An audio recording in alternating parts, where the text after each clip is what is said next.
he had bludgeoned a gas station attendant to death with the flat side of a Boy Scout hatchet. And so Wow. it was really a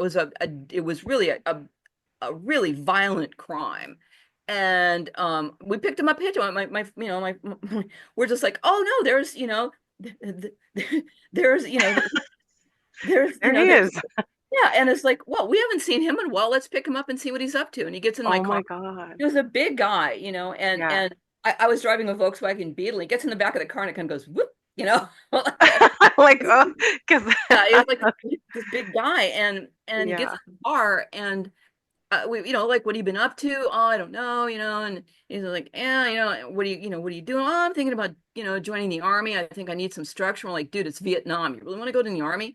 He's like, Yeah. nah, no, I'm not. So we drop him off, and a few days Cute. later, it's like Craig Hulse wanted for, this, and there were two murders there. There was the gas station murder, but that Wow. actually happened, I think, either the day before or the day after. This group of people he hung out with, they were just all just stoners and just total losers.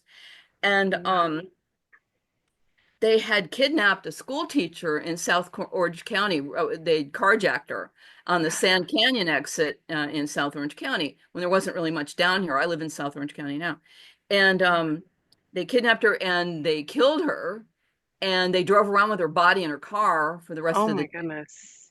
And then they took her to Ortega Highway, somewhere off Ortega Highway, and sort of like left her, didn't really bury her. And then the head idiot, who wasn't the guy my brother and I knew, went Mhm. back, and I think he cut her heart out.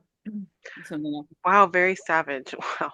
it was really sad. So that one, obviously, because I had a personal connection to it, I wrote about it on my blog and stuff. And it's like it's like you don't know who the bad guys are. I mean, this guy Craig never seemed to me to be anything but a big guy, not too bright, you know, Yeah. but my brother said, he said, when I told him I was going to write about it, he said I never told you, but he said one time Craig took my arm and bent it behind my back, and he said he had a look on his face that was scary. And Wow. that's when we stopped hanging out. And I thought, ooh, good call.